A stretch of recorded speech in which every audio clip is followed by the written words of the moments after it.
皆さんまた来てくださってありがとうございます。こちらはマンハッタンニューヨーク日曜日の朝です。ということでね、今日はね、まとめというかね、後半まとめっていうか、まずはね、はいドン、こんな感じでね、もうね、ノーム姉さん怖いですよこの方。ということで、もうね、この政権はね、強くても毅然とした態度、こういうところがね、やっぱりね、好きです。ということでね、はい、木曜日はドン。これね、うちの近所なんですね、コロンビア大学。もうね、うんざりしてるんです、私。このね、アホ学生のこの暴動。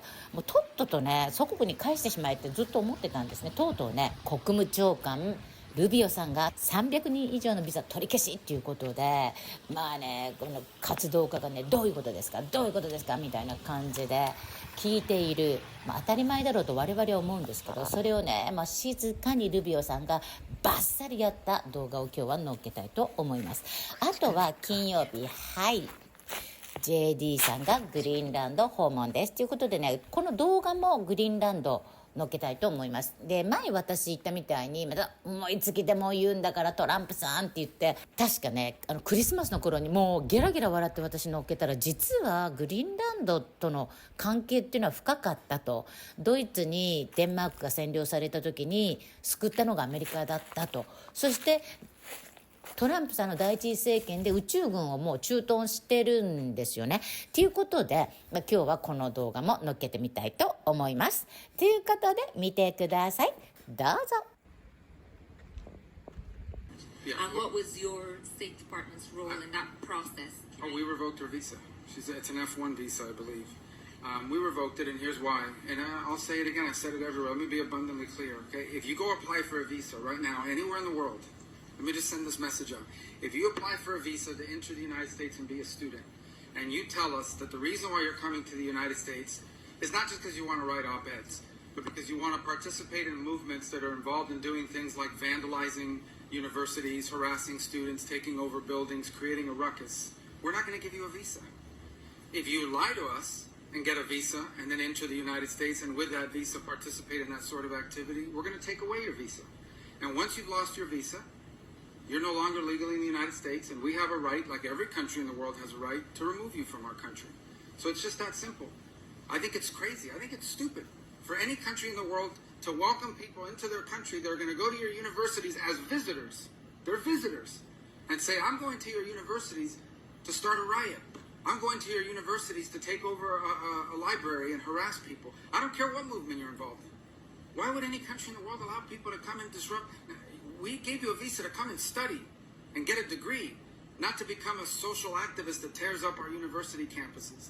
And if we've given you a visa and then you decide to do that, we're going to take it away. I encourage every country to do that, by the way, because I think it's crazy to invite students into your country that are coming onto your campus and destabilizing it. We're just not going to have it.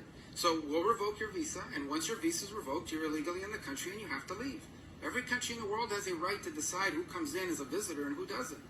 If you invite me into your home because you say, I want to come to your house for dinner, and I go to your house and I start putting mud on your couch and spray painting your kitchen, I bet you're going to kick me out. Well, we're going to do the same thing if you come into the United States as a visitor and create a ruckus for us. We don't want it. We don't want it in our country. Go back and do it in your country. But you're not going to do it in our country. Sit back and enjoy. In the cold silence of the tundra, a bond was born, not from treaties or trade, but from blood and bravery. While Germany controlled Europe, the Nazis set their sights on the Arctic. Greenland became an unwitting combatant, and the United States stepped in, not to conquer, but to protect. In 1943, nearly 1,000 American soldiers, with 4 chaplains, set sail from New York to Greenland, carrying with them hope, duty, and a quiet fear. But their ship was torpedoed by a Nazi U-boat, and the frigid waters of the North Atlantic became a grave.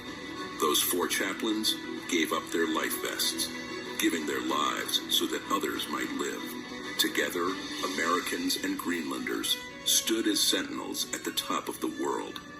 But today, Greenland faces new threats, from Russian aggression and Chinese expansion. Our shared legacy lives on in every joint mission, every Arctic patrol, every partnership forged in the shadow of melting ice and rising tensions. This is not just history, it is destiny. Liberation Day might be next week for most of us, but for Greenland, it's only a matter of time. We need Greenland, very importantly, for international security. We have to have Greenland. It's not a question of, do you think we can do without it? We can.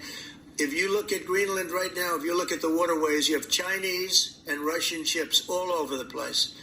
And we're not going to be able to do that. We're not relying on Denmark or anybody else to take care of that situation. And we're not talking about peace for the United States. We're talking about world peace. We're talking about international security. So Trump sent JD uptown.